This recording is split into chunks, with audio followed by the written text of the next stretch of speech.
Coffee and Convo, y'all. Let's get it.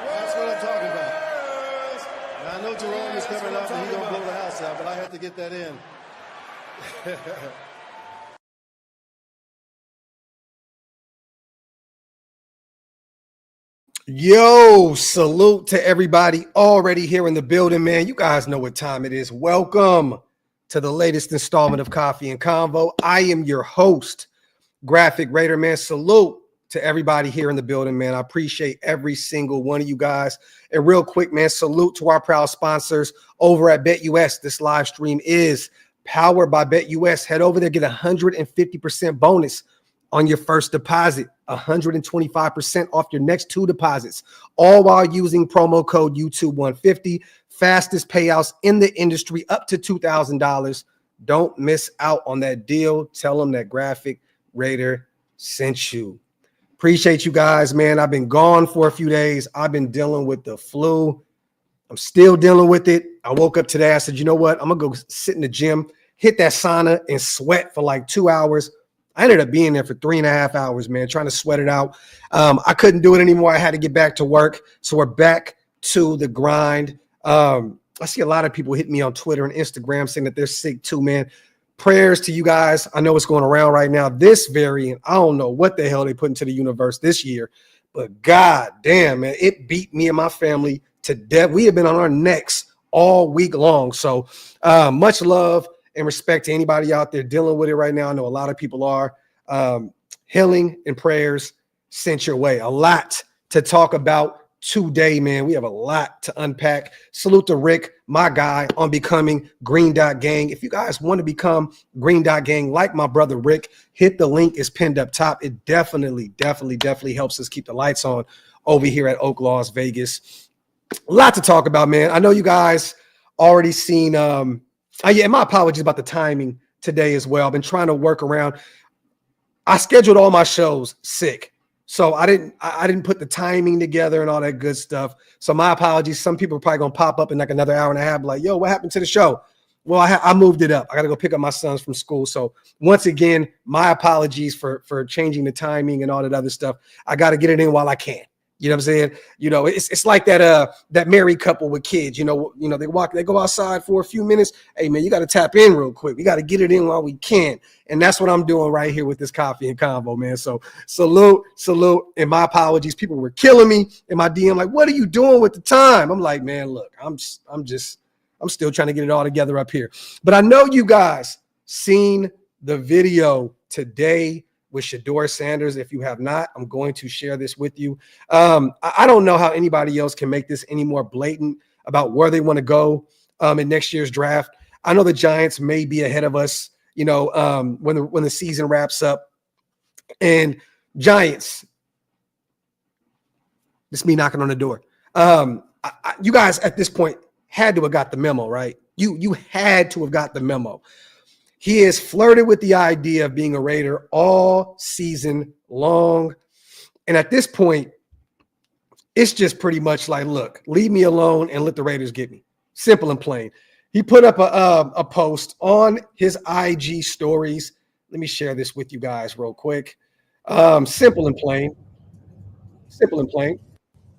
Right? Let me get rid of this. Legendary. As he drives by Allegiant Stadium today. I don't know what he has going on in Las Vegas right now. He could be house hunting potentially. He could be just out there doing business.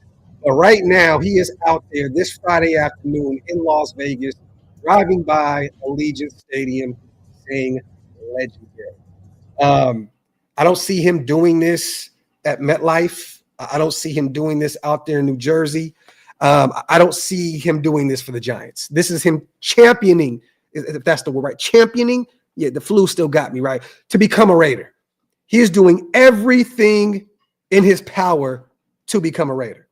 So, dear Giants, or dear any team that may be potentially in front of us, if we rattle off a few wins, if Tennessee ends up being in front of us, if the Jets somehow find a way to be in front of us and they want to go locate a quarterback, real quick, you guys, this guy wants to be a Raider. It is clear he wants to be a Raider. He has told us several times. Dion has put it out there that he would be all for it. Hold on real quick. Wasted, I'm live. I'm going to call you back. He said, oh, boo. Salute to my brother Wasted. Had no idea that I was live right now. Let me bring this back up real quick, y'all. Hold your horses. Salute. Wasted over here. Fucking up the show. But it can't be any more clear right now what this kid wants to do. He wants to be in Las Vegas. He's bought into what we got going on. I don't know if it's a no state tax, the allure of Las Vegas. I don't know if he potentially likes the idea of pairing with AP. I know Dion has stated that he likes what Antonio Pierce has brought culture-wise to Las Vegas. It could be that. I don't know. It could be a collection of things, right? But at this point, you guys, it is clear-cut that this kid wants to be in Las Vegas. So I think he's trying to send a message here that anybody in front of us at this point, you may want to fall back. He is allowing you guys ahead of time before the draft in Green Bay, the 2025 draft in Green Bay, that he's letting y'all know where he wants to go. So there you have it, man. There's the update with Shedeur Sanders. We've talked about him all season, and we're going to talk about him even more in the offseason as we get closer to the draft. But, I've never seen something like this before, you guys. I've seen people kind of throw things into the universe and kind of flirt with the idea, but this is just like extreme. You know what I mean? And you guys know what I mean in terms of, the culture that he was starting to build last year. Did it trickle down this season? No. You know what I'm saying? But we're talking about the Raider way and what he started to move in the right direction with last year, going 5-4 and, going into the offseason when the interim tag was removed and became the head coach. You know what I mean? And we're going to talk about Antonio Pierce here in a second as well, because I don't know if you guys seen it, but Richard Sherman went on his podcast and spoke about he gave his thoughts on Antonio Pierce being set up in Las Vegas. And I'm not going to just kind of beat around, what he said. I'm going to actually go verbatim what he said, okay? This is exactly what he said on the Richard Sherman podcast. You didn't give him a good enough team to do anything more than what they're doing. They have the Kansas City Chiefs on the ropes, done for. But he's had to do this with Gardner Minshew and Aiden O'Connell. These aren't necessarily elite quarterbacks. Sherman continued, you knew this was going to be an attractive job this offseason. So did you just give it to Antonio Pierce so he can bite the bullet this season just to fire him until it was more attractive position and you have a higher draft pick and you can get your quarterback of the future? If they do that, I'd be pissed off because that's total BS. You set the man up for failure, expected him to fail, fired him for failing with no chance. Well, this is the thing, Richard Sherman. You're talking about something that you have no idea what you're talking about. You're talking about him being fired already, and he's still the head coach of the Las Vegas Raiders, even though we're 2-10 right now. You're using the word fired like it's already happened, like this is already predetermined. No one knows what the hell is going on with Antonio Pierce right now. We don't even know what his contract looks like. There's a lot of rumors and rumblings about it being a 2-year deal. And if that's true, he has one more year left on his deal. I don't know what the money looks like. I'm not going to, speculate about that. But you're talking like this is already a foregone conclusion that this man is gone, right? I know a lot of us in the nation are fine moving on from Antonio Pierce. And there's many reasons as to why. My personal reasons why I would like to move on from him. See, a lot of people think coaching is, getting with the GM and locating talent through the draft, right? Locating talent in free agency, building a culture, and all those things are correct. But there was one thing this season that I don't think a lot of people are actually talking about, right? Yes, this team roster-wise was not really built to win a ton of games this year. 2, I never would have guessed that. My basement was 7 wins this year, 7-8 range. So I know that we've lost some games. I mean, we've lost some people, right? I look at the 49ers right now. They're beat up. I watched the Detroit Lions. They have like 15 players on the IR on the defensive side of the football, and they've lost 1 game this year. And I know that they have that high-powered offense and a ton of talent on the offensive side of the ball. But that defense, man, is beat to shit, and they're still finding ways to win football games, okay? But this is the thing. A coach, a good coach, a great coach, also identifies the talent they already have on the existing roster, okay? Tom Telesco went out there and got Chase on, a guy that former first-round pick out of Jacksonville. He's not getting a lot of credit for going out there and getting. Okay, former first-rounder, didn't work out in Jacksonville, didn't work out in Carolina. He came over here. He's putting on a clinic for us this season. Yeah, he's had some boneheaded penalties, but he's looked really good for us this season as a rotational pass rusher. And I hope that we bring him back next year as a guy that can rotate in and out on that defensive line. But the thing is this. You bring in Sincere McCormick sitting on the practice squad off and on, for the past few years.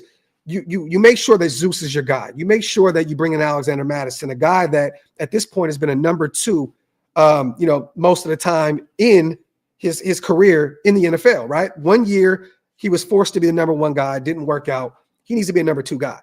You have a guy like Sincere that now you're saying all these things about, he was, he's been showing out in practice. He's been doing this. He's been doing that. So you mean to tell me that he was doing all this and all season long as Zeus struggled, as Alexander Mattison has struggled, you never thought, hey, man, the one guy that is in practice killing it right now, we need to give him a chance. Whether we champion Zeus to be the number 1 guy, Alexander Mattison to be the number 2 guy, this whole time we've had this guy that has been balling out at practice, and you don't think to put him out there and see if that changes your running back room? To me, that is not great coaching, you guys. You have to find out the talent that you have on the existing roster as well. Great coaches find a way to unlock potential from guys that may not be the big name guys. Sincere McCormick was a UDFA. I understand, he wasn't a big name guy coming out of a small school, small conference. I understand that. I'm not expecting you to think that Sincere McCormick is going to be Barry Sanders, and he's only played in 2 games. I'm not here to act like Sincere McCormick is the end-all, be-all, but he's clearly the most talented running back that you have on this roster. So why did it take you this long to figure this shit out? There's so many reasons. I say that to say this, Richard Sherman. You can't act as though AP has done everything that he needed to do for his job to remain safe up to this point. We're 2-10. We're one of the worst teams in the NFL. Did the organization set him up to fail? Maybe. Tom Telesco doesn't have any ties to Antonio Pierce. Maybe. I don't know. But Antonio Pierce set himself up to fail. AP set up AP to fail. Clear cut.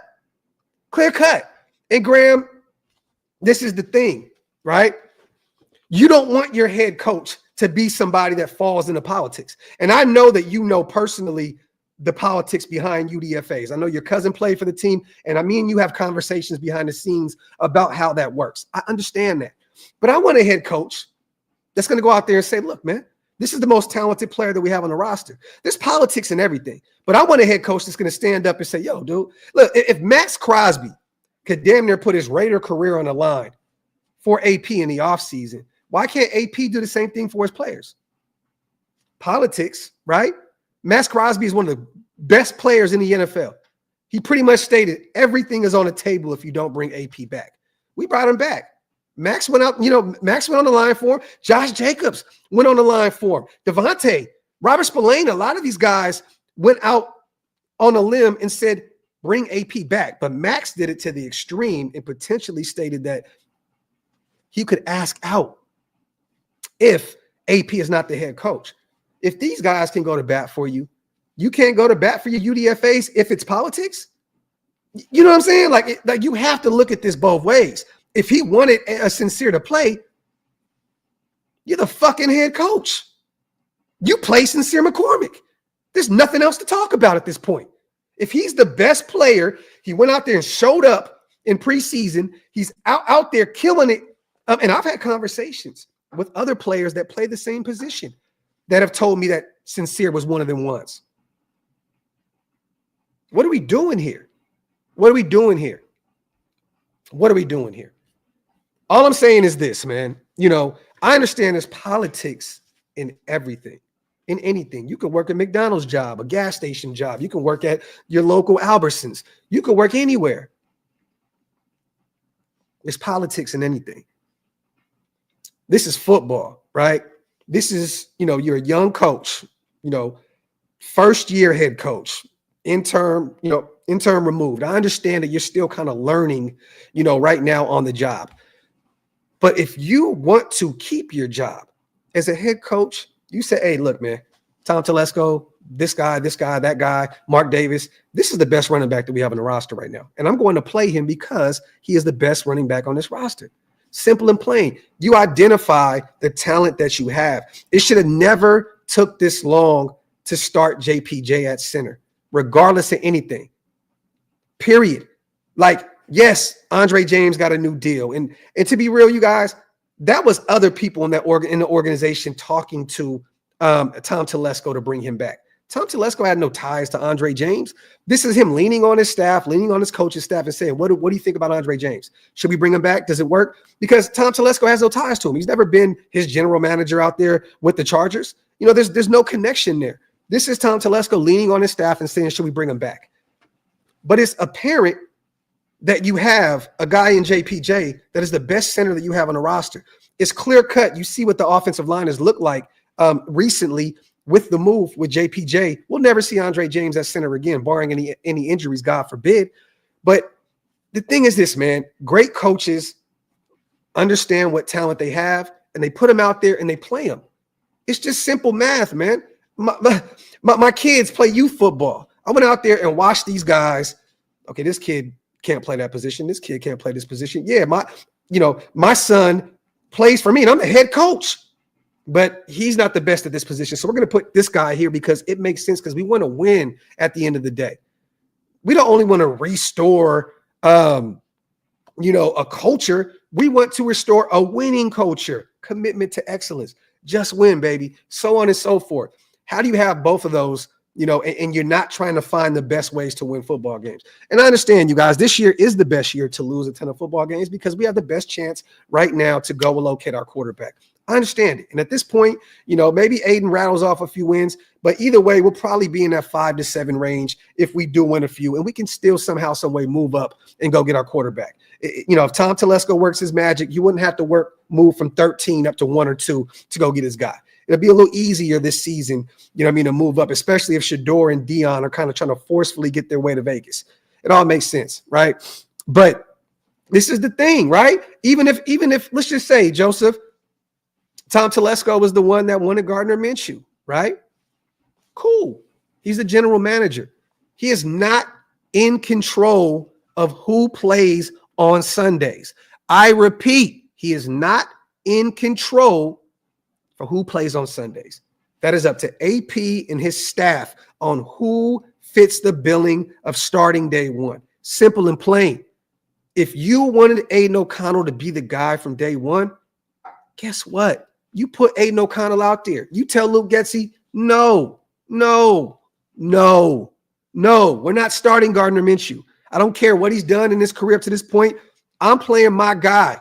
You work with what we have. Simple and plain. You are the head coach. You're no longer a coordinator. Stop thinking like a coordinator. You're no longer in control of that linebacker room. You're in control of the linebacker room, the safety room, the D-line, the offensive line, the quarterback's room, the wide receiver room. You're in control of all of this. And I understand you're in year one and you may be frustrated because this shit is like all being thrown your way, but this is what you signed up for. AP, you signed up for the madness. You signed up for the madness. So to see Richard Sherman say that we set him up for failure, I call cap on that, man. I call cap on that. That's bullshit. And you should not be speaking like this is a foregone conclusion also that AP's gone. We don't know this. Now, we're going to go into another report here in a second. Mike Lombardi, which, in the nation, we can't stand him, right? But he does have history with the Raiders. He does have a history of, knowing Jim Harbaugh. They were both former Raiders and so on and so forth. And we're going to talk about, because a lot of people killed me over and over and over again. And True Raider, I will get to your super here in a second, brother. I promise you that Jim Harbaugh wanted nothing to do with the Raiders. He went to LA because he had a quarterback already there in the building. I called cap on this from day one, man. Jim Harbaugh is a Raider. And I understand going to the Chargers is kind of a hard, pill to swallow when you say he's a Raider. He started his career as a Raider. When Mike Lombardi says there's two other teams that he was interested in, it was the Chicago Bears and it's the Raiders. And he could say, I'm sure of it. I'm sure of it. But we did not reach out. We didn't reach out. We didn't reach out. What? To me, hey, Mark Davis, what are we doing here? Is this you just leaning into your roster, listening to your players, listening to Maxx Crosby, doing this and doing that? I'll tell you this right now. Max wouldn't have asked out if AP was gone. Now, we would have always had the what if, right? What if? What if AP stuck around? What would have happened? Well, guess what? Now we're seeing what it is in real time. We're 2-10. We're 2-10. I'm going to read this real quick, you guys. This is what Mike Lombardi said on Pat McAfee's show. He said there were two teams that Harbaugh would have loved to work for. I'm sure of it. Last year, the Bears, who he played for, was the number one pick for, and then the Las Vegas Raiders, who he worked for in his first coaching job. Neither team decided to go after him. Why? I don't know. Then he goes to say Kevin Warren is running the Chicago Bears team, and that story about Jim Harbaugh is completely true. Jim Harbaugh would have loved to work for the Bears and the Raiders, but neither team decided to go after him. Now, usually I wouldn't buy into anything this guy says. And usually, I would say, oh, he's full of shit. He's just trying to beat up on the Raiders. This is what he does year in and year out. Why wouldn't he have wanted to be a Raider? He once was a Raider. He loved Al Davis. You're coming into a situation where you could have drafted potentially your quarterback in this year's draft, or, you thugged it out. You had Aiden O'Connell, whoever it was, right, in year one, and then you go identify your guy in the second year. You're in a no state tax place. You have a new building, new facilities. You had, at that point, Devontae Adams in the building, Maxx Crosby in the building. You had a ton of talent on the roster already. Why wouldn't he have? Yes, you have Justin Herbert. I understand that. And yes, he's making chicken salad out of chicken shit right now in LA, with aging edge rushers and Khalil Mack, Bosa, so on and so forth. He has some young talent as well, but they only have one real wide receiver, Lab McConkey, and then you got Johnston, who's just a hit or miss here and there. But I digress.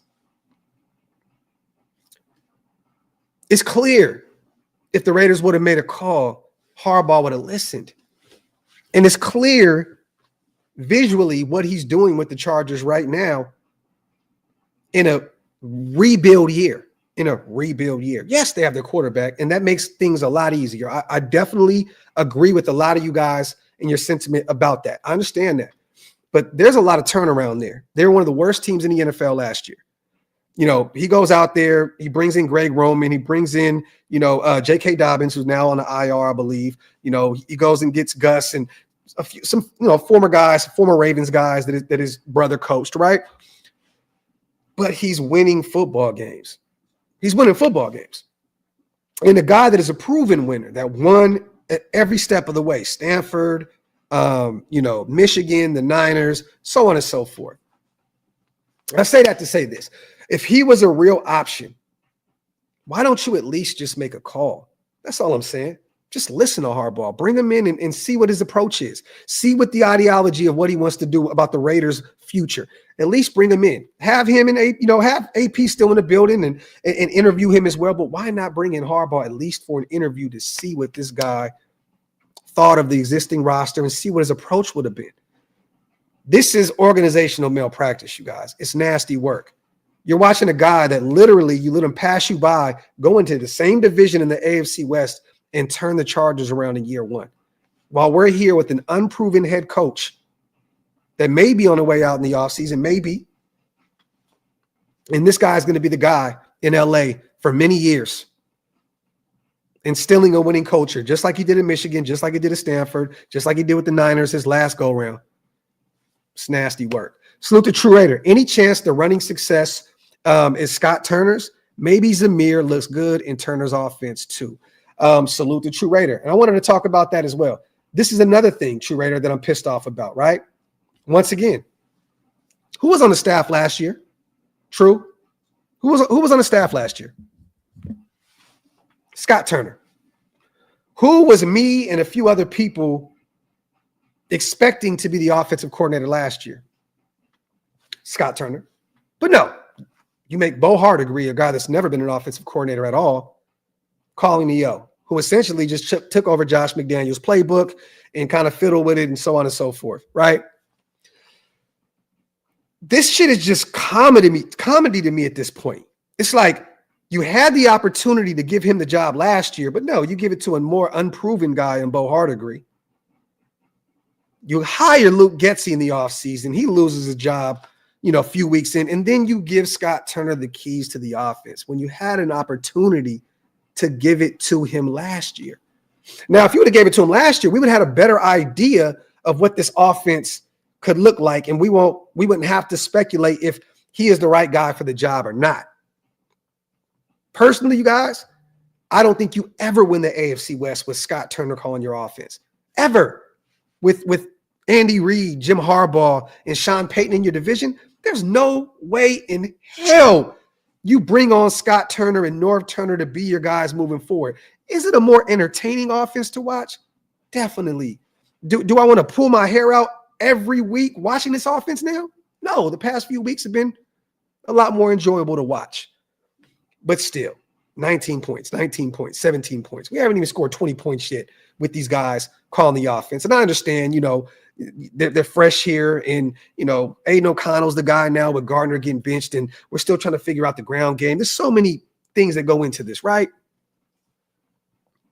But we're talking about a guy that was on this staff last year when AP took over, and they named Bo Harbaugh the OC. This is the shit I be talking about, man. But Richard Sherman is stating that we set him up to fail. Let me say this, AP. If you signed a 2-year deal, let's just say you signed a 2-year deal, you set yourself up to fail. You got to have some type of leeway, some type of wiggle room. Give me an additional year and let me evaluate what we have and give me a couple draft classes to figure this thing out. If you signed a 2-year deal, this should just be speculating. And a lot of people are stating that it's a 2-year deal, which I believe it to be a 2-year deal. If you decided to sign that deal, you signed your life away anyway. Simple and plain. You set yourself up to fail if you signed a 2-year deal with this roster, this existing roster. That's on you. That's not on anybody else. It's not on anybody else. Salute the hug, man. The chat be wilding sometimes, man.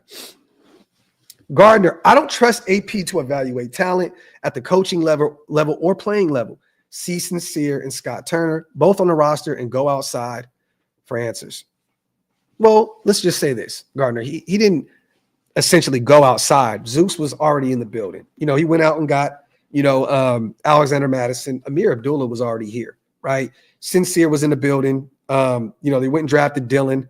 Yes. But I mean, realistically, he didn't go outside to with in terms of the running back position. You know what I mean? So, but I agree with you on that second part. If you're going to end up just going to Scott Turner in this year because Luke Getsy shits the bed, I'm just trying to figure out why you didn't have him last year. Why didn't you just make him the guy last year? Then there would have been some continuity going into this season. But you give Bo Harbaugh the keys, and I know a lot of people would turn to that 63-point explosion with the Chargers. You know what I mean? And that's cool. You know what I mean? I'm not, but this is the thing, you guys. If that was Bo Harbaugh and who he really was, he'd be an OC somewhere right now. If he was literally like people looked at him for that game, he'd be an OC somewhere. He's not that guy. Bo Hardegree's not that guy. And Scott Turner's not either. Just is what it is. But salute to Gardner, man. I appreciate you on the $5 special. Let me see.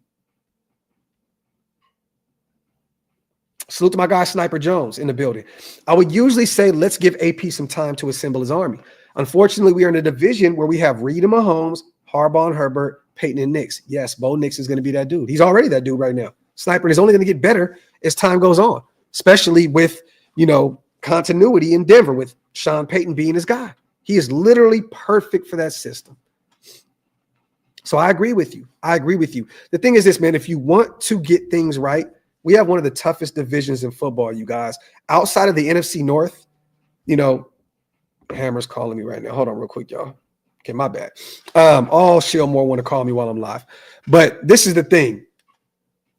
Outside of the NFC North, we probably have the toughest division in football. Yeah, you can look at, the Bengals, Steelers, Ravens, Browns. That division's tough too. But we have one of the toughest divisions in football.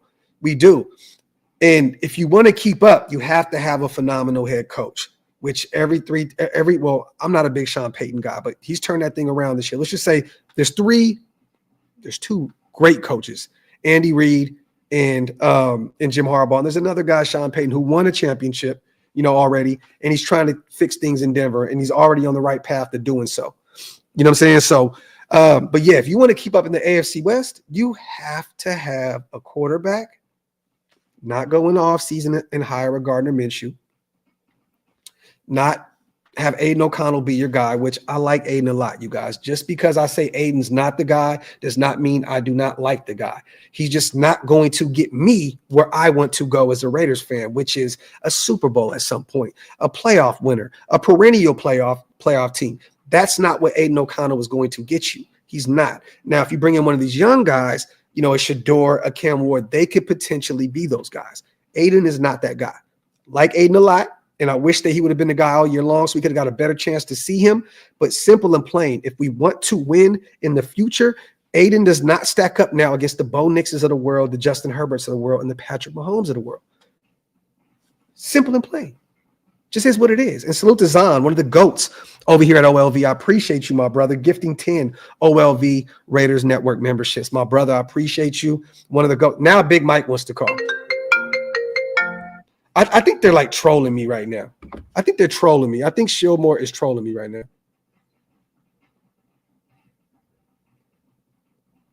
Literally, Wasted, Hammer, and Big Mike. Back to back to back.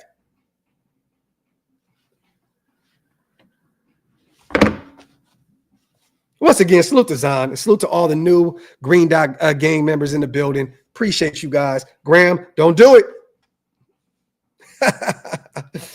Salute to Blazed. Any OC candidates you're a fan of in case we keep AP or go the Mike Vrabel route? Once again, Blazed, I've said this a million times, brother. I got to hold off on naming somebody that could potentially come in and take over the offense. I don't know who's available. I don't know who's going to be available. I'm going to give it a few more weeks. Once the season is up, we start seeing guys moving and shaking a little bit. I'll kind of go more into detail about who I think will be the best fit and who's available. So I don't want to speculate yet because I don't know who's going to be available. I truly don't. I don't know who's going to potentially move on from the collegiate level and come to the NFL and be a coordinator. I don't know yet. So, but we will definitely cover that all offseason, brother. I got you. Salute the Hug, my brother, man. Pointing a finger indicates we've narrowed our problems to one thing. It's not player caliber, coaching, and execution has all failed. Keep it a buck. Couldn't have said any better than the my father himself, my brother Hug D's. Facts, man. Facts. This is the thing, you guys. Richard Sherman is a phenomenal former talent. All pro corner, Super Bowl winner. You know what I'm saying? I understand, former player to former player. He wants to see AP succeed. He wants that. He wants to see this guy, turn this thing around. And he wants him to be afforded the luxury of having more time in order to change this thing. But the thing is this, to say they set him up for failure if you fire him, like why are you, it's such BS. And then he goes on to say, if they do that, I'd be pissed off because that's total BS. You set the man up for failure, expected him to fail, fired him. You're already speaking like this shit has already happened, like it's a foregone conclusion that he's gone. You know what I'm saying? And there's more moving parts to this, Sherm. There's way more, Sherm, than just pointing the fingers at the Raiders. There's so much stuff, you guys, that I've been told not to ever speak on because I respect my people. And this is people that work for the organization. This is not beat writers that work for other, respected organizations that go into the building and cover this team. This is people that are actually foundational pieces to this team. Me and Stu have spoken to several people in the building. Like there's a lot that has happened in that building with AP in the building that you never want to hear your head coach be tied to. Did Devontae make this a struggle with his tenure there? Yes. He ruffled a lot of feathers in that building. Leaders in the locker room, coaches, so on and so forth. But as a head coach, some of the stuff that I heard, I'm like, yo, like what in the fuck are we doing here? Like, you can't speak like that. Like, what is going on here? What is going on here? This is a two-way street, you guys. I know that everybody wants to blame the Raiders because of the revolving door at the head coaching spot. You know what I'm saying? No continuity at the head coaching, all the struggles that we've had in recent memory, the Henry Ruggs, John Gruden, DC, the way we handled that situation, the Davante Adams. I understand that there is so much stuff that we can lean on and blame this organization because of the shit that had happened. Look, Mark Davis gave the players what they wanted, which was Antonio Pierce, right? Did we have the best roster going into the offseason? No, right? We had a ton of money to go work whatever we could in free agency, and we had a complete draft class, and you see JPJ, you see Glaze, you see Brock Bowers, 3 starters already. We're already hitting, and a few other guys we don't know what we have yet. You go get Christian Wilkins, the best defensive tackle in free agency, not named.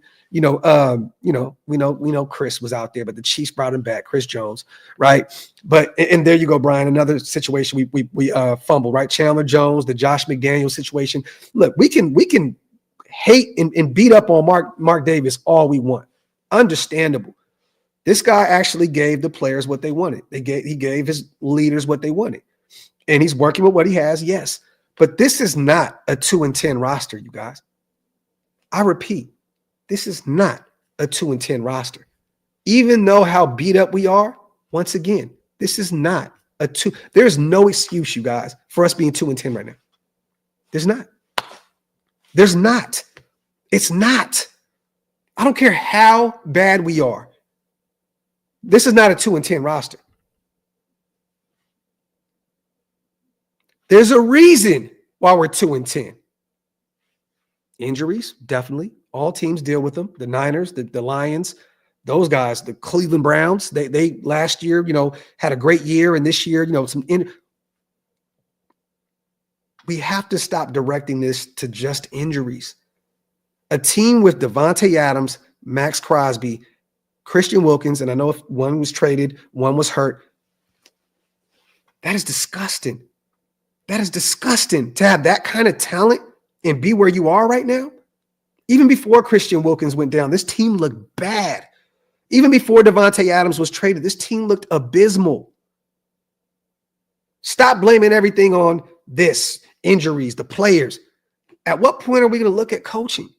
At what point are we going to state the obvious and say, yes, Luke Getsy was terrible. Yes, Patrick Graham has regressed. But at what point does some of this fall on Antonio Pierce?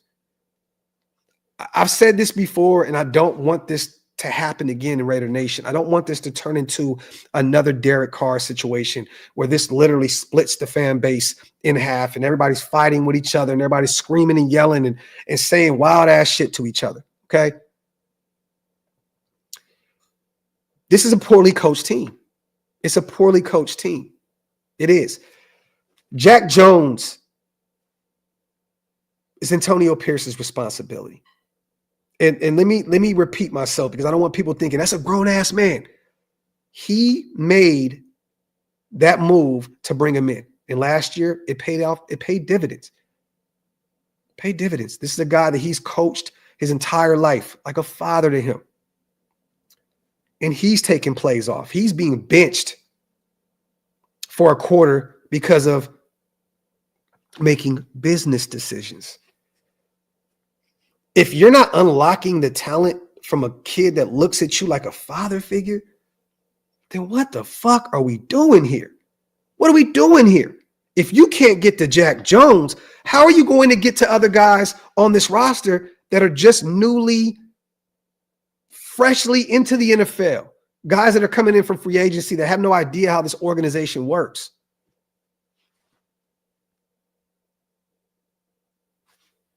What are we doing here? I've realized in recent memory, you guys, two things, and I've said this before, and you guys can feel how you want to feel. I think that a lot of this younger generation, they don't realize us old heads, guys that have been around for a little while, understand how important the quarterback position is, right? So when we stay with Derek Carr for as long as we did, even though it wasn't working, us old heads are like, what are we doing? Move on. Even if you got to fuck up for a year or two to go find the guy, you find the guy. Because we understand people, oh, you guys are beating up on Derek Carr. You know why? Because that's the most important position in football. That's why. I don't not like Derek Carr personally. He seems like a phenomenal human being. But I also know how important that quarterback position is. When we grew up, we were watching quarterbacks say, we got to do better. This team, I got to put them on my back. The same thing with coaching. You've never watched a poorly coached football team win a Super Bowl. You've never watched a poorly coached football team win a Super Bowl, ever. That's why there's only a certain amount of coaches that have multiple Super Bowl wins. Andy Reid's, the Bill Belichick's of the world. Back in the day, Bill Cowher was cooking. I'm just stating that back then there was certain coaches that always won because the philosophy, the way they coached those men. You can't win without a great quarterback, at least a serviceable quarterback that is a leader and a great coach, a great head coach. Because a great head coach, once again, knows how to locate an offensive coordinator. That's the difference right now, you guys. People keep stating Dan Campbell and this and that. Yeah, he was 3-13. It sucks, right? Yeah. Once again, you guys, this guy had coaching experience before he went to the Detroit Lions. And he was a former Detroit Lion himself. So there's ties. AP can say he was a Raider fan and blah, blah, blah. It's easy to say that growing up where you grew up at. And I'm not saying he wasn't. I'm just stating the obvious. Dan Campbell played for the Detroit Lions. He was a tight ends coach.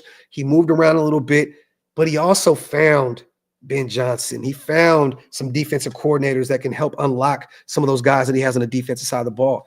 AP he wanted Cliff Kingsbury. Okay, understandable. Missed out on it, blah, blah, blah. But the next option was Luke Getsy. You mean to tell me that you wanted whatever you've seen from that Chicago Bears offense those last few years, you're like, oh, yeah. That's the move. That's the move. What did you watch from that offense those few years he was there to stay? Oh, yeah. Was it the ground game? Because once again, we can go back to most of that production being from Justin Fields. So let's just say you wanted to be a ground and pound team, AP. I'm not saying this was the right thing to do, but and you may say, the Getsy and Justin Fields, it was nasty out there. But if that's what you wanted, you might as well just brought Justin Fields in. You might as well just brought him in with Getsy, got the ground game going, and been a defensive-minded football team. What in the world made you say, okay, Cliff Kingsbury didn't work, Luke Getsy? What in the entire fuck are we doing here? Salute to Michael, man. Appreciate you on becoming a new member, brother. Salute, man, to you. Salute to Raider Ryan, my dog, as always. My brother, I appreciate you. And also, let me see, man. Salute to, I'm missing a few supers as well, you guys. I'll get caught up here in a second. Salute to my guy, man, Sweet Jazz in the building, gifting 10 OLV Raiders Network memberships. Salute to you so much. Thank you. Salute to the all new Green Dot Gang in the building. You guys are the GOATs. Sweet Jazz. Love. Appreciate you, family. Real talk. Let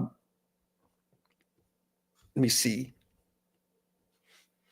C-Rob, but this is the thing I keep saying, right? Like, who am I? Who am I? I'm a fan. I'm a podcaster. I'm media, right? I'm not an evaluator of talent. I'm not someone that gets paid to do that. I don't get paid to evaluate talent. I don't get paid to sit and practice and watch these guys very, very closely day in and day out. But one thing I can tell you is when I see talent, when I eye talent, I know talent. And I'm not here, once again, you guys, to state this Sincere McCormick's going to go on a generational run and be a Barry Sanders type, talent or, none of that. I'm not even here to say that Sincere may be a starting running back for the foreseeable future. I'm not here to say that. But I knew, outside of Josh Jacobs, that he was the best running back that we had in that building. And I'm counting Zamir White. I'm counting all these guys. It's clear. You watch the tape. You watch it closely. He was the best option that we had, not named Josh Jacobs. So how do you not? And now the word is APA. He's always been killing it in practice or whatever it was. That's not verbatim, so don't quote me. I don't want to kill AP for that. But now he's this and he's that. He's been this and he's been that. Why did it take you guys so long to figure that out? That's the thing that kills me with this. This is why, if you have an Andy Reid, you don't have to question what he finds. These guys won a Super Bowl pretty much without any receivers. You know what I'm saying? Like, they were once an offensive-minded football team. Now they're winning games on the defensive side of the ball, right? Great coaches adapt. Great coaches know their flaws. They know their strengths. They know their weaknesses, and they work around it. The Chiefs have only lost one game this year. They've only had D-Hop for a few weeks. They lost Hollywood Brown for the entire season. And they're still finding ways to win football games. They've been ugly, us, Carolina, a few others. And I'm not here to compare AP to Andy Reid, you guys. I'm just stating the obvious. We're in the AFC West. And if you want to find a way to compete against the best coaches, you have to go get one of the better coaches. Salute to Fred, man. Feet white, preach Graphk. I was at the Denver game at home. First time in the stadium was amazing. Sucks that we're in this situation. Raider Nation for life. Salute to my brother, Fred Hampton, my guy. He is the one that coined the phrase doxic. Salute to my brother Fred, man, for giving me the title doxic. So for those who ever want to call me toxic, don't ever fix your mouth to do that. You take the Fred Hampton road and you call me doxic. Salute to my brother, man. Appreciate you, Fred, as always, man. Wipe them feet, y'all. Hit them thumbs up. If you guys are not subscribed yet, what are y'all waiting on? Hit that subscribe button. And also, once again, salute to our proud sponsors over at BetUS. This live stream is powered by BetUS. Make sure to head over there and get 150% bonus on your first deposit, 125% on your next two deposits, all while using promo code YouTube150, the fastest payouts in the industry, up to $2,000. You guys do not want to miss out. For all my bettors out there, go over there, tell them Graphk Raiders sent you. They will definitely take care of you. Salute once again to our proud sponsors. This live stream is powered by BetUS. Get some questions in, you guys. Let's have some fun. We talked about, the Lombardi report about Harbaugh wanting to be, two options that he wanted was the Raiders or the Bears. We went over that. We went over the Richard Sherman podcast thing.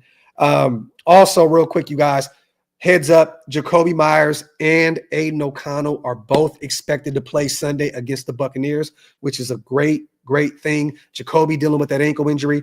Aiden O'Connell popped up on the injury report with an illness, but they're both expected to play Sunday. So we will have our starter, Aiden, and we will have our number one wide receiver, not named Brock Bowers, Jacoby Myers, who's been phenomenal for us this year. And I'm hoping that we can get him to 1,000 yards in these next few weeks. I think he has about 700, somewhere in that range. He's never hit 1K, you guys. Let's get Jacoby Myers to 1,000. And the good thing is we have him on one more year on his deal. So maybe next season we can kind of flirt with the idea of bringing him back. He's still fairly young. Fits the timeline. A do-it-all wide receiver, reminds me so much of Michael Crabtree, man. Just Mr. Reliable. Would love to bring Jacoby back. But they're both expected to play come Sunday. So that's a good sign that we're going to have our guys, two really, really important pieces for that offense come Sunday against the Tampa Bay Buccaneers. And I'm going to be real with you guys, man. I definitely think this is a winnable football game. You know, that they're beat up over there with Tampa Bay as well, but coming off of a close win to Carolina on the road, field goal in overtime to win the football game.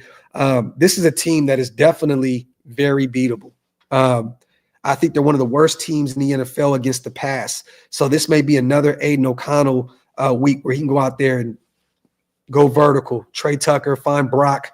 You know what I mean? I'm excited to see what the offense looks like this week against that Tampa Bay defense. And I'm hoping that Sincere McCormick, man, can get active as well. I'm expecting a big game out of him. If they feed him, I'm expecting Sincere McCormick to have 100 yards on the ground. Yes, I'm saying it, 100 yards on the ground if they feed him.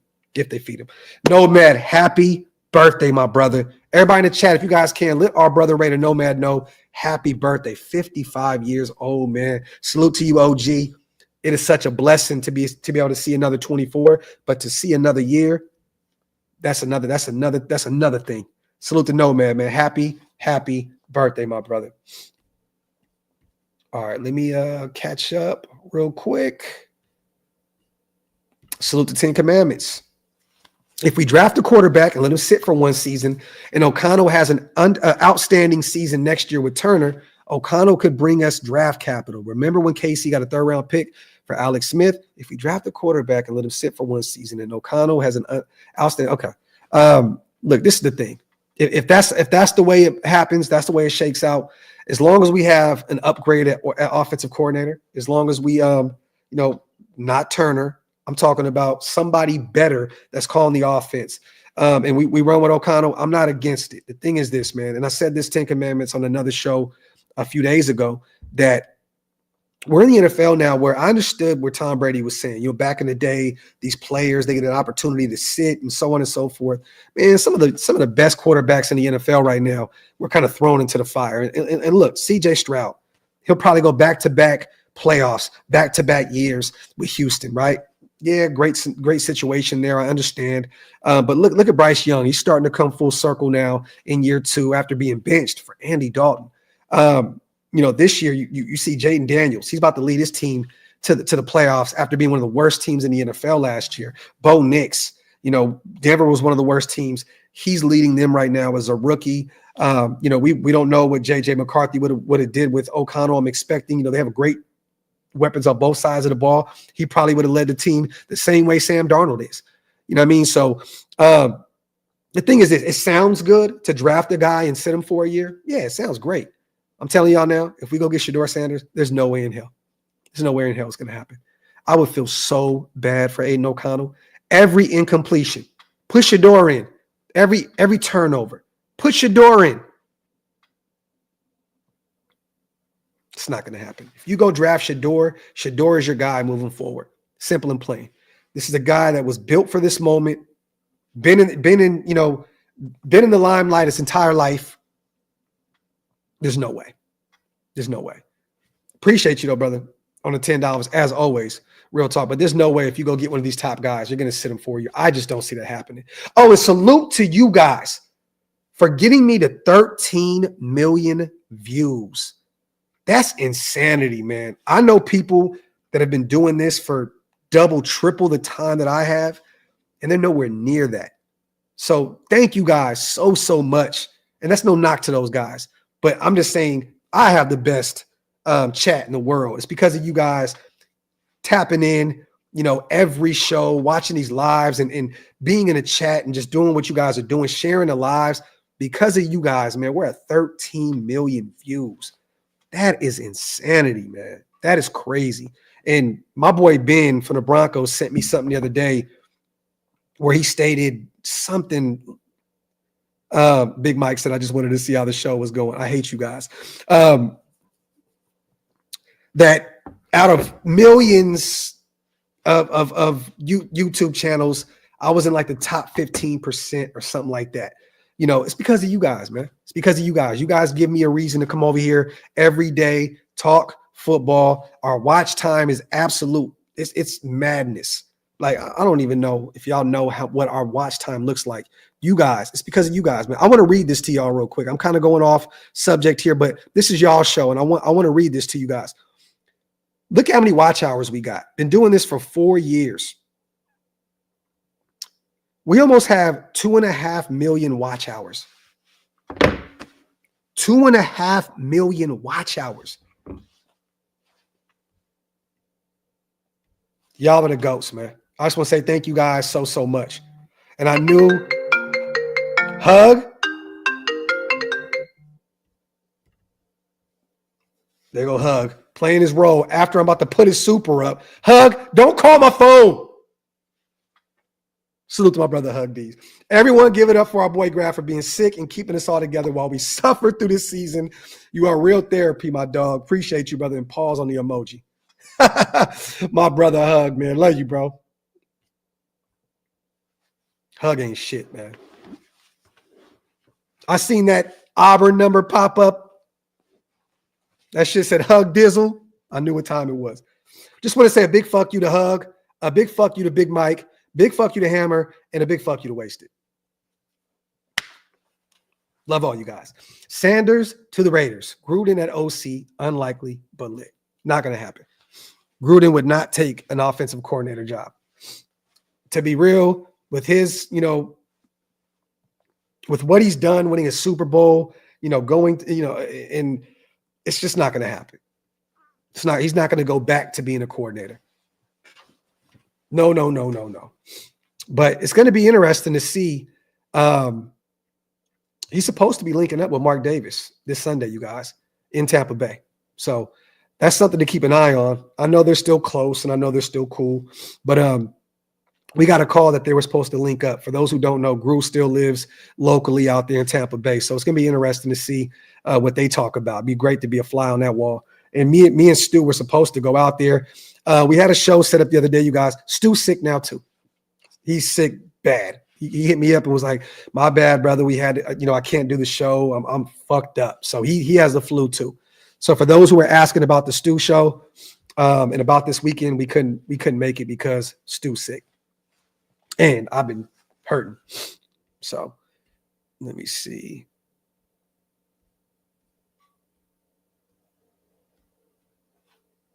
Flores, how do I do it? How do I do it? How do I do it? Can I drop you a super?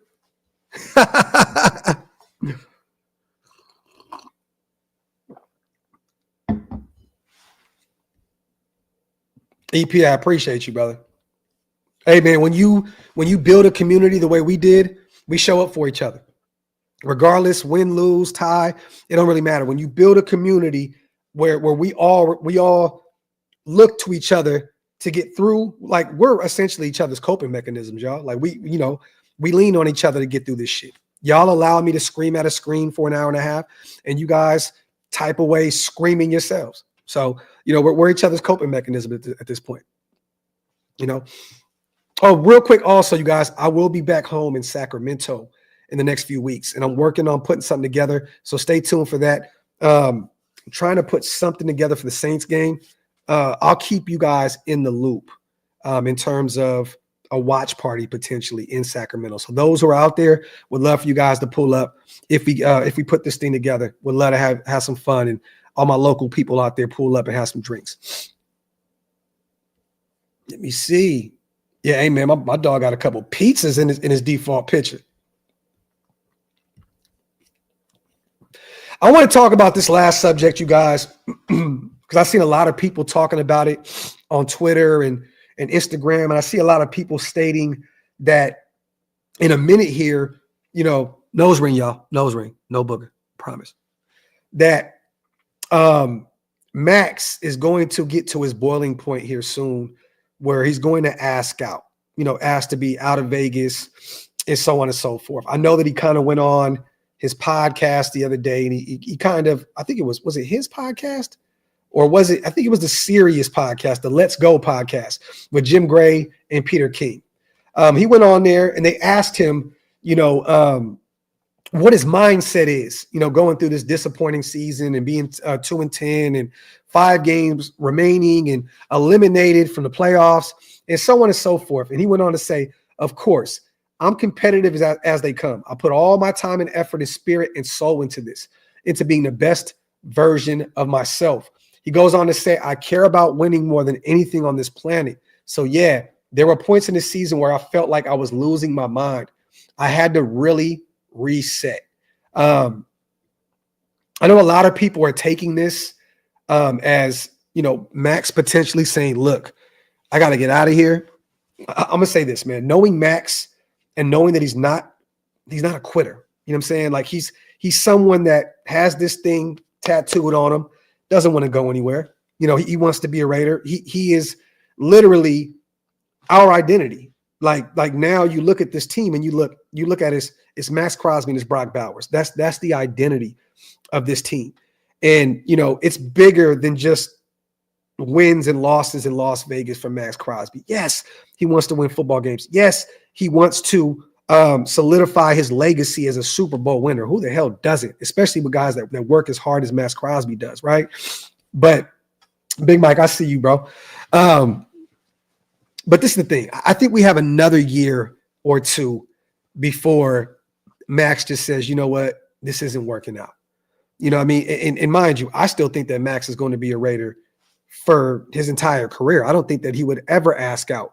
But at some point, if it gets to a point where we're just losing constantly, let's just say we don't get our quarterback and we're still on this bridge quarterback thing where we're just losing a ton of games and we're just year in and year out of the playoffs in midseason. Maybe, Mark goes to him and says, hey, I think it makes sense for both parties. We can get something for you. You're at the pinnacle of your career and you want to win. We'll send you to one of the better teams in the NFL to go get your championship, right? But I don't think that he is ready to leave just yet, you guys. I seen so many people freaking out about Maxx and, he's going to ask out. This is not that. And I love what Can't Get Right says. Salute to my guy. He's like Tim Brown, a guy that was there, that struggled through some bad seasons, went through a few nice seasons, quarterback carousel, revolving door every single year. I've seen him play with so many quarterbacks. I can't even count the motherfuckers, man. You know what I'm saying? But, everybody kind of usually turns to the Rich Gannon years because, him and Jerry Rice, the production there. But Timmy just always showed up to work. There was no complaints. He just went and did his job. And now he's a Hall of Famer. I just want to kind of make people feel a little bit better about this situation. Yes, he may be publicly saying, I'm losing my mind. And maybe he wants people to hear the frustrations that he's going through and so on and so forth, right? But he is a Raider through and through. If anybody's going to be here to see this thing through, it's Maxx Crosby. This is not a Devontae Adams type situation. This is not we can go down a long list of players that were here, said they were bought in and they weren't and left, right? This is not that. This is not that. This is Maxx fucking Crosby. He wants to be a Raider. He said it over and over and over again. And I think that he's been fairly quiet, with his frustrations this year because he put his name on the line for Antonio Pierce. But now he's seeing the results. And I know he's not blaming it all on Antonio Pierce because this is not all on Antonio Pierce. There's a lot that goes into the failures that we had this year. But it's kind of tough. It's a tough pill to swallow knowing that you went to bat for our head coach and now we're sitting here at 2-10. Once again, you guys, I'm a firm believer that a lot of your success relies on the head coach. Simple and plain. And I think that Maxx is wise enough to understand that as well. You know what I'm saying? But, hey, man, there's nothing wrong with your leaders voicing their frustrations. We live in a different world now. To be real with you guys, who's to say if social media was on back then that Tim Brown wouldn't have went on and said, yo, get me the fuck out of here? Who's to say? We don't know, right? We don't know what went on behind the scenes. You know what I'm saying? Like, we don't know. My uncle used to work for the Raiders when they went to Napa year in and year out, and he was one of Napoleon Kaufman's best friends. And he used to tell me shit that players would say as a kid all the time. And I used to be like, that's crazy. But I never heard anything about Tim Brown. Never heard him, say anything. But we're in a social media era now where They want their voices to be heard. And maybe this is just a crying out for help type situation. Like, man, fix this shit, please. Maybe it's not a get me out of here. It's a please just fix this shit. Fix it so I can stick around and I can continue to believe in this organization moving forward. So I don't think this is a situation you guys to worry about. I think it's too early for that. But if this continues another year or so, maybe, just maybe, we might have to, look at other options because Maxx deserves to win football games. I know a lot of you guys, oh, Josh Jacobs, I am very happy for Josh Jacobs. I'm very happy that he's in Green Bay winning football games. I am very happy to watch Keyshawn Nixon out there balling out and getting a pick last night. I am excited to watch Amik Robertson playing for 11-1, 12-1 football team. That is dope to see these guys that went out there, put their bodies on the line, and wanted to be there, never asked to be out, Josh Jacobs included. I know a lot of you guys don't want to believe that, but Josh didn't want to leave. To see these guys winning elsewhere, you love to see it. But the thing is, if we seen Maxx do that, that's just a tougher pill to swallow. It's a tougher because that's fucking Maxx Crosby. But it's also great to watch Devontae Adams just shit the bed in New York. You love to see it. Salute to Brandon. Merry Christmas to you and your family. Going to send your gifts out. I appreciate that, Brandon. Merry Christmas to you too, brother. And once again, man, let me know what I can do for you and your business, man. I would love to help you promote it because you do so much for the channel. And I know you're sending out stuff for me, Wasted, Hammer, Stu. My brother, let us know what we can do for you as well. We would love to put some eyes on your auction page. So salute to you, brother, and Merry Christmas as well. And Brandon, we need to talk because I will be back. We talked about this in California very, very soon, full time. So we need to build something. We need to build something. We need to talk. Salute to Potbelly. Chasen is playing well. Yes, Potbelly, bring him back. Bring him back as a rotational piece on that D line. I would love to see him back in the silver and black. He's played really well for us. I think he has like 2.5 sacks on the season for us, somewhere along those lines. He's played well for us. Outside of a few boneheaded penalties, I would love to bring Chasen back. Him and Tyree, as rotational guys would be phenomenal. Even though Tyree is starting to slowly but surely, turn that corner. We shall see what he looks like. Salute to DB. Congratulations, G. Just showing some love. On another topic for running back 2, Chubby or McCormick? So you're talking about fantasy? Do you mean fantasy, DB? Elaborate, brother, because if you're talking about fantasy, I'm a little nervous because I don't know what our running back room is going to look like this week. And as much as they say they want to feed Sincere, I don't believe it until I see it. I still have this nagging suspicion that Amir Abdullah is going to get more reps than him, and that if Alexander Madison comes back, he's going to get more reps than him. So if you're talking about Nick Chubb, I'm going with Chubb all day, even though Jerome Ford is the number 2. I think that's what you mean, Chubby or McCormick. Play it safe, bro. Go Nick Chubb, because I just don't know. I don't believe what these guys say at these pressers about these guys getting more reps. Salute to you, brother. Salute to Damage Control, my dog. Notice our proximity to Boulder, Denver, while also playing in Denver every year. New York is too far away for a father like Dion. Eli Karma incoming. I like that. Salute to Damage Control. Dog, Damage Control, my brother. You know what you look like right now? You look like the number 13 on the billboard in the barbershop, bro. Real talk. Like you look like, and I mean this in all respectfully. Like, give me the Damage Control. Like, give me the number 13. Damage Control is on to something. Oh, Chubba. Oh, go Chubba. Go Chubba Hubbard. Go Chubba Hubbard. Go Chubba Hubbard. I thought you meant Nick Chubb. Yeah, my dog, Damage Control. Give me the Damage Control. Give me the 13. I want that. Salute to my dog. What you think about the Dolphins head coach as an OC if they fire him? I don't think they're moving on from him. And to be honest, I don't think he's going to go back to just being an offense. I mean, just calling offense either. I think that he's too good. They had a phenomenal year last year. They kind of came back down to life with a lot of injuries this year. The situation with Tua, it's tough. But I don't think that if he leaves, he's going to get another head coaching spot. But I mean, shit, if he ends up being a coordinator, hell yeah, Mike. Definitely, brother. Definitely. See, Jordy, I'm trying to tell you. And Damage Control. This is coming from the number 11 the number 11 on the barbershop chart. This is coming from Jordy, number 11, bro. Like, sometimes I go in there and be like, give me the Jordy. You know what I'm saying? Or I'll be like, yo, give me the damage control. Yeah, I mean, this is coming from one of the other barbershop goats right here. You know what I'm saying? So there you have it, man. You know what I'm saying? Salute the 10 Commandments. Can you see Chasen as an every down linebacker? Not on a winning roster, not on a winning team. 10 Commandments. It's too early to tell. He's still young, but I don't know. To be real, I wouldn't bet my bottom dollar on that. I wouldn't bet my last dollar on that. I need to see more, out of Chasen to even think that he can be an every down guy for us. At this point, I would love to see him back as a rotational guy, 10 Commandments. But we'll see how he finishes up the season. If he has like a Malcolm Kuntz type year, like how he did at the end of last year, hey, maybe we might be onto something.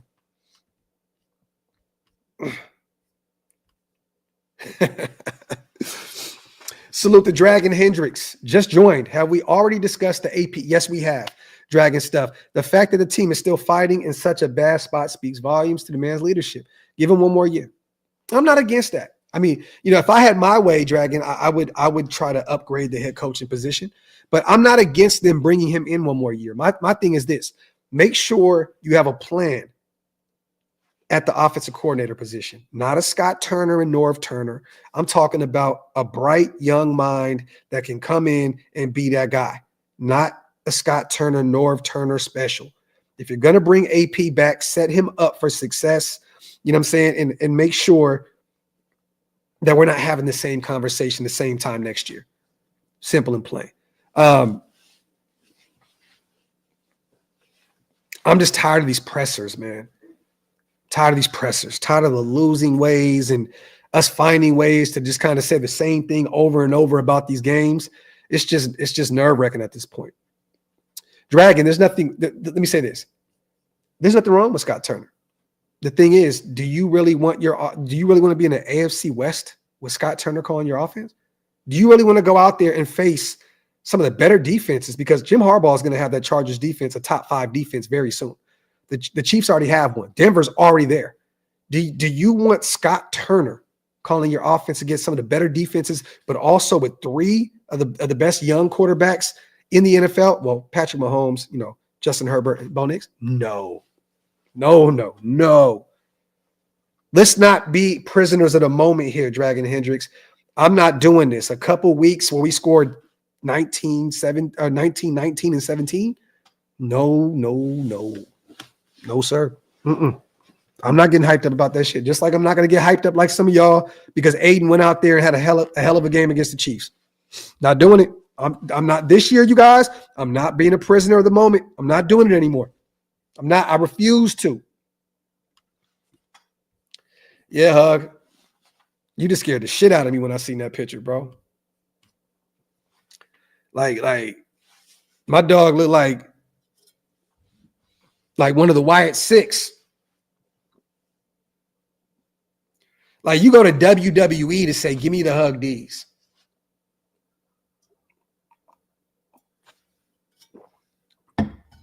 UA. All you got to do is go back and watch him at the Commanders. He was offensive coordinator there for like 2 or 3 years. He never had a top 20 offense. If you want to see what his playbook looks like, brother, just go back and watch what he looked like with the Commanders. And I'm not stating that they had the best offense in the world, but you have to work with what you have, right? He never had a top 20 offense. Ever. So if you really want to see what it looks like, just go back and check it out. Let me see.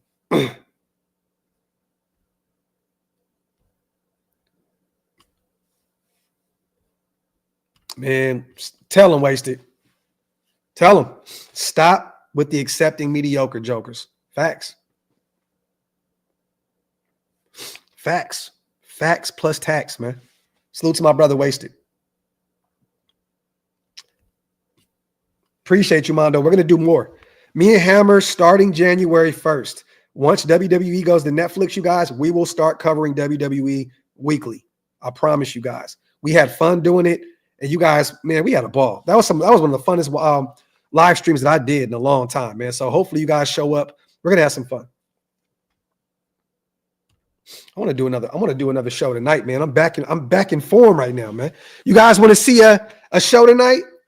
I'm thinking maybe me and Hammer can do our Tampa preview. We can talk about the Tampa preview. You know, I mean, we could do that. You know, maybe get my brother Wasted on. Maybe we can do a Shieldmore live. Maybe we can do something a little later.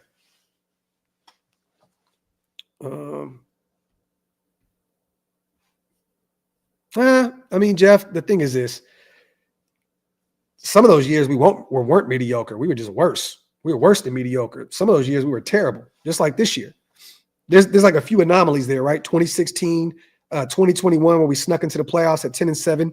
I mean, there's a few years in the past few decades where it's like, oh yeah, we kind of, you know, but we've been bad for a long time. You ain't never lied about that. Facts. Now you gonna go get the boys? All right, cool. I got a little bit more time there. Y'all trying to watch my UNLV team? Laugh out loud. Salute to Jordy, man. Hey, UNLV doing his thing, bro. UNLV doing his thing. I'm not mad at them at all. At all. But I'm not gonna do a watch party for UNLV though. Look, I embrace the Raiders going to Vegas, Jordy, but I'm not going to embrace all the other shit around it. I'm not a running Rebel fan. I did like them back in the day because I was a huge Larry Johnson fan. You know what I mean? So I was definitely rooting for the running Rebels when he was there, and Stacey Ogman, Plastic Man and shit. But nah, I'm not going to look. Once my A's go there, you know, I'll embrace them for sure. But nah, I'm not going that far, my brother. Salute to them though. Come on, Wasted. Appreciate you, bro. Salute to my dog, man. Appreciate you, bro. You know you didn't have to do that. Salute to my dog, Wasted, man. Salute to Dragon. I don't know who will want to come in and be the OC with this roster. AOC is going to win a few games, so we'll need to trade up for a quarterback. Feels like we're stuck. I mean, bro, why one of you? The offensive line is getting better, you know, by the week. Colton Miller's starting to show signs of the old Colton Miller. He's finally getting healthy. So, I mean, realistically, you may have your left tackle. The future's still there. You got JPJ there, who's phenomenal. Jordan Meredith has been a blessing in disguise. You know what I'm saying? We still got Dylan Parham. You know, Glaze is only going to get better with time. So that O-line, you can still build that in the offseason and free agency in the draft. Who wouldn't want to coach Brock Bowers? Who wouldn't want to coach Jacoby Myers? Who wouldn't want to coach Trey Tucker? And then you have the option of going out and get T. Higgins or one of these guys in the draft. You know what I mean? Like DeMarcus said, Ricky White, UNLV running Rebel. Like there's who wouldn't want to coach this offense? All you got to do is make sure you get your quarterback. And right now we're 2-10. We're in prime real estate to go get one.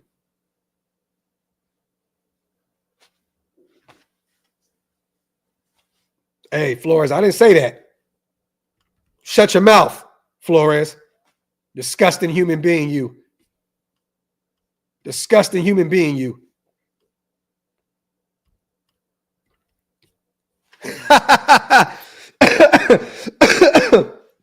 God, man. Shit, brought the flu back. Wild boy, man. Salute to CGR, my God.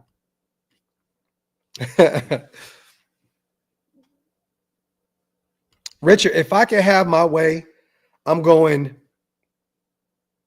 quarterback round 1.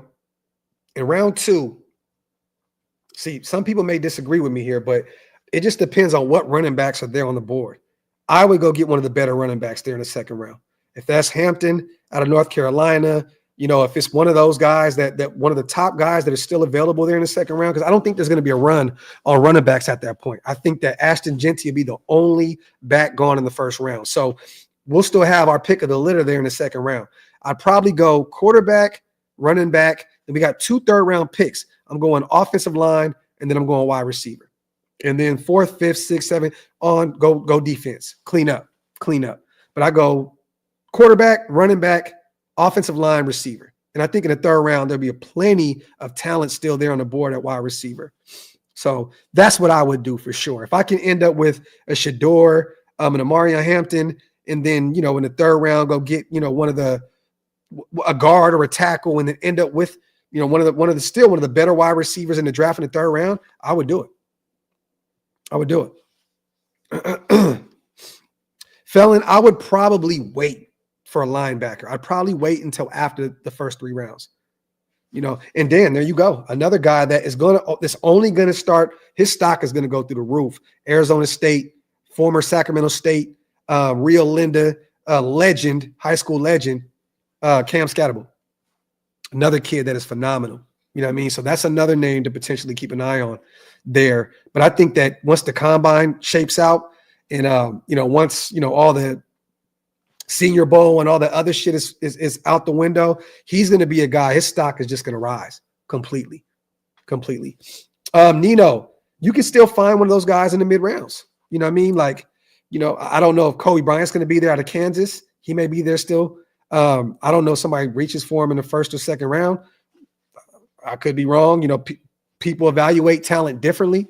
But I like Jacorian Bennett. He looked really good this year. I know people are already on DCam's ass, but guess what? He's a rookie. He's getting baptized this year, as he should. We still got Jack on his rookie deal. He'll come back. I think you can find a corner in free agency, bring a veteran in, and then go get one in the 4th round. But if there's one that's there in the 3rd, I wouldn't go against bringing in a corner in the 3rd and then waiting to the 4th to get a wide receiver. I'm cool with that. But I like our corners. I do. I think that, Jacorian's only going to get better. I think that DCam with the measurables that he has, I'm pissed off though. Remember this show, you guys. I know people are laughing at Emmanuel Forbes because of, his frame and so on and so forth. Watch what he does with the Rams. That's all I'm going to say. You guys can hold me to this. Just watch. Watch when he gets his first pick 6. Remember I said this. Just watch. You could have had him for nothing. We literally allowed him to get past us in the waiver wire. Just watch. People laugh about his frame. He's so skinny, his legs. And just watch. Another Graphk guy. Watch. Telling you. We're going to be like, damn, bro. Like, what happened? Watch. Salute to UA. Congrats on 13 mil and being able to survive. Yeah, UA, dog, that has been a tough assignment for me week in and week out. Thank God I got some nice guys over there that respect what I got going on. You know what I mean? And they don't kill me because literally, bro, like it's easy to just deep fry me every week over at the AFC West roundtable, but they understand the assignment. Go get a quarterback. I get it. Yeah, hold me to it. Can't get right. Hold me to it. Telling you, man. What do you think of Swinson?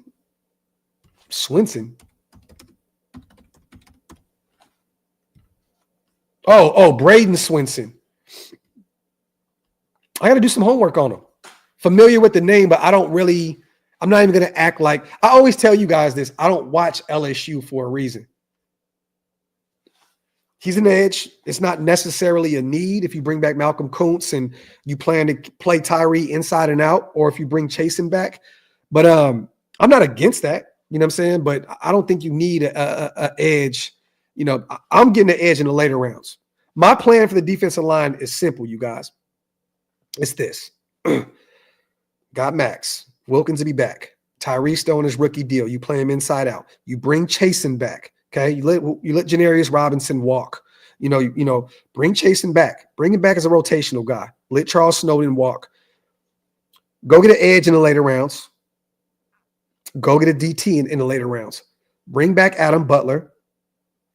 And potentially bring in, there's a veteran in free agency. We'll go over that a little later, but bring in a veteran DT, probably a nose tackle in the offseason in free agency. And we'll go over that list. But I would bring Chasen back, let Janarius Robinson walk, let Charles Snowden walk, even though I like Snowden. Put him on a practice squad if you get him back. But get you a DT and an edge in the later rounds. Let those develop those guys. I'm cool with that. Hey, can't get right. He's getting older, but he's not John Jenkins old. I think he's 29 years old, right? 29, 30, and he's still playing at a high level. And it'll be cheap. Why not bring him back? He already loves being in Vegas. He loves Max. He loves Wilkins. Just bring him back as a rotational guy. He doesn't even need to be a guy that plays as much as he is now. Bring him back. Have him fight for reps.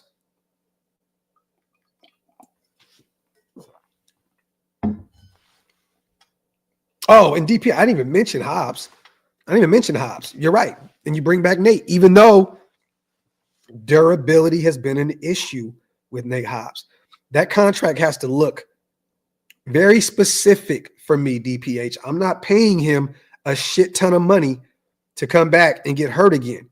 You know, the way he plays football, downhill tackler, you know, great in the run, it's very difficult to stay healthy the way he plays football. I would love to bring one of our own guys back, but the thing that scares me is durability. The money has to make sense to bring him back. Bring him back for sure, but don't pay him top corner money in free agency. Because if he gets that somewhere, you got to let him walk.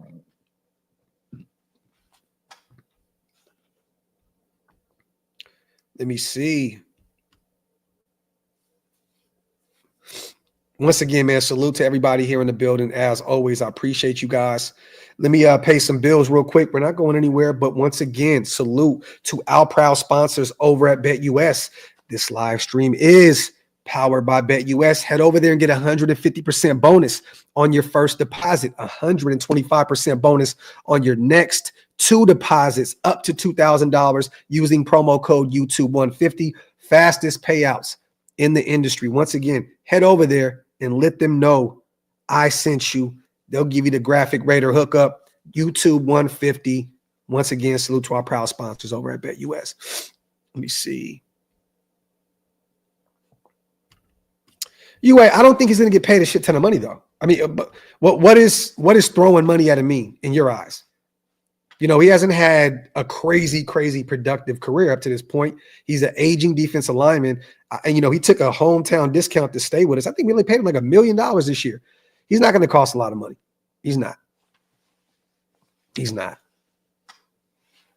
Oh, I forgot Latif that we have Lalu on this roster as well. And he's looked pretty good. I don't even know if McCall is even on this roster anymore. Is he? Is he on the practice squad? I thought we cut him.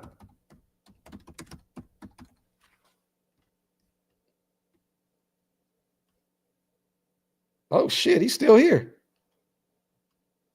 Damn, that lets you know what kind of production he's had for us this year. He's on the practice squad. Salute to my brother Jason Hunter in the building. What's up, brother? Greetings from Mexico. Shedeur 25. Have fun, brother. Be safe. Salute to my brother and one of the mob fathers himself, Demon King in the building. McRaider, man, you got to go out there and, you know, you got to address some things. To be real, man, I want to do an entire show where we talk about the offensive line, because last year, man, they reset the market with a ton of mediocre talents, and they were paying astronomical. I mean, Robert Hunt got like top guard money going to Carolina, and they got to overpay over there, right? It just depends on what some of these guys look like. We'll do a show here soon talking about free agency and O-line, but I would love to attack O-line in free agency. With all that money, go get you a top. If you can get a T. Higgins or one of those top receivers, I'm willing to pay that because we have a shit ton of money. Go get one of them. Go get you another guard, and let's run it. You don't need to pay for an edge.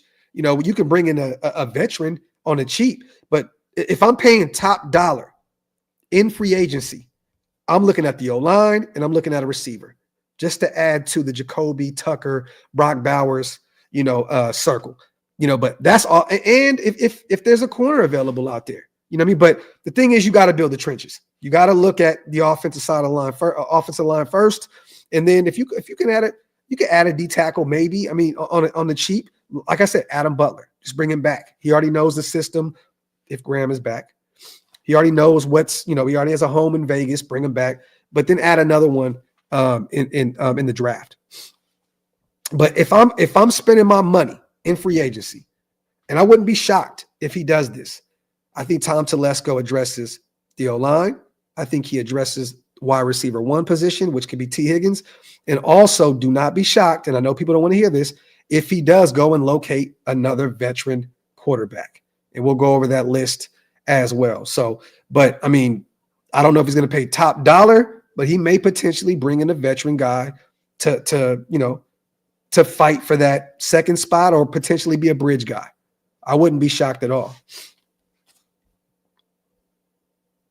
I did, Brandon. It was dope. It was dope. It was dope. Loved it, man.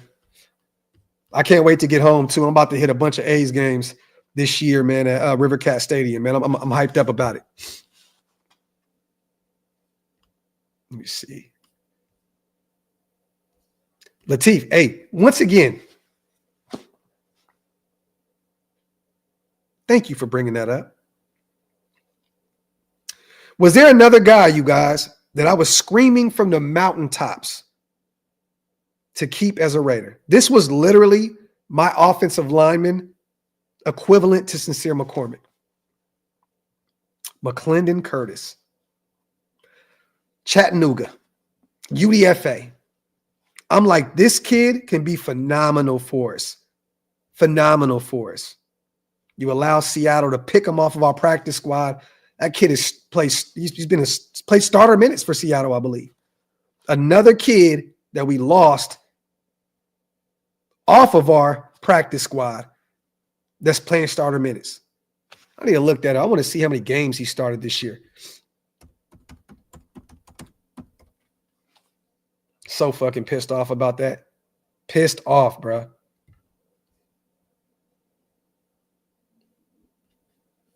Let me see. It's nasty work, y'all. Picked off of our practice squad. Ends up going to the active roster. Yep. Still on the active roster.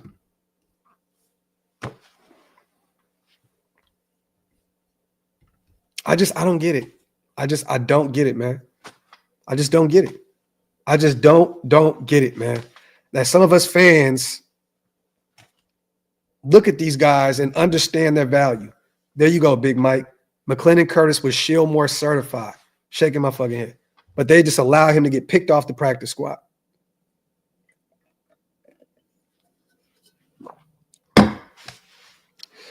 Ah, man. I'm so pissed that you guys brought that name back up because now it's Sincere McCormick 2.0 for me right now. At least Sincere's still on this roster and he's getting a shot now. But, man, dog, he was our guy. Nasty work. Nasty work. But, man, salute to everybody that pulled up today. We went over the whole Maxx Crosby thing. We went over the Sherman, Richard Sherman situation, talking about AP. We talked about the Michael Lombardi, Pat McAfee, Jim Harbaugh stuff. We talked about Shedeur Sanders, the video he just posted driving by Allegiant Stadium, calling it legendary. I think we kind of touched on everything. I know I've been gone a few days, so I wanted to just do an extended live where we can continue to talk. I love what Snap said. He says, look at the okay, I'll look that up real quick before we get out of here. Let me see. Once again, you guys, wipe them feet if y'all can. Also, man, hit that subscribe button if you're new here. I see a lot of new names in the chat, man. I appreciate all you guys for being here. Let me see. So this is the updated injury report at this point, I believe, going into Sunday. All right, so Nate Hobbs out. Once again, we already knew about that. Alexander Madison, questionable. He was limited in practice all week long with an ankle injury, so I wouldn't be shocked if he was out. Zamir White, out. And to be real, there's no reason to rush Alexander Madison. Just have Sincere McCormick take those reps. Have him and Amir Abdullah be those guys. I'm cool with that. Zamir's out with the quadricep injury. Jordan Meredith was dealing with a shoulder injury, full participant all week long. He will play. Justin Shorter, doubtful. He did not practice at all Thursday or Friday. He had full participant Wednesday, but he's dealing with a back injury. Jacoby did not participate Thursday. He was limited today, but he's questionable for Sunday, and AP did state that he expects him to play. Aiden O'Connell has been dealing with the illness. He did not participate Thursday, but he was a full participant today. Looks like he will play. Amir Abdullah dealing with a foot injury, full participant all week. He is good to go. Looking at Tampa Bay, KJ Britt, linebacker, did not participate all week. He is out. Mike Edwards, safety, hamstring, out. Mike Evans, good to go with the hamstring calf.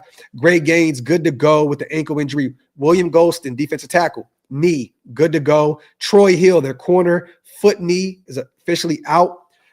This is crazy. Bucky Irving, questionable, dealing with the hip and back injury. He did not participate Wednesday or Thursday. He was a full limited participant today. So that is something to monitor moving forward. Bucky Irving, a major piece of their running back group. Baker Mayfield, Achilles and knee, full participant all week. He's good to go. Anthony Nelson. They have a lot of people here, you guys.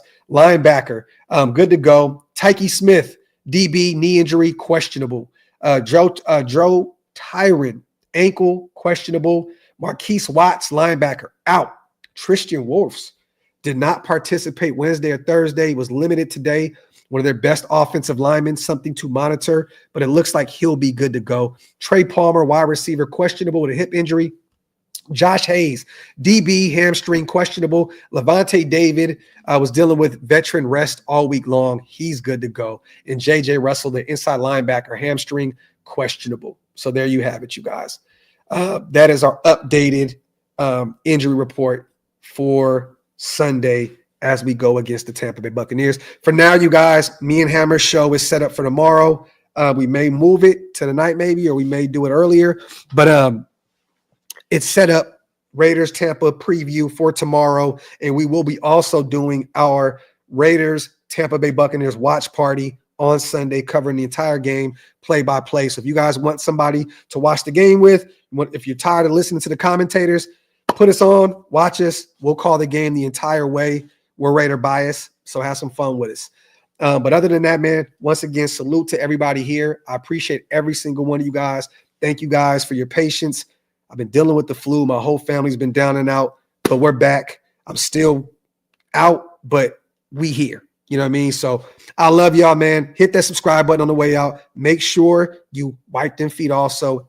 Get them likes up. It keeps us in the algorithm as always. And once again, man, salute to all y'all. I am Outro One.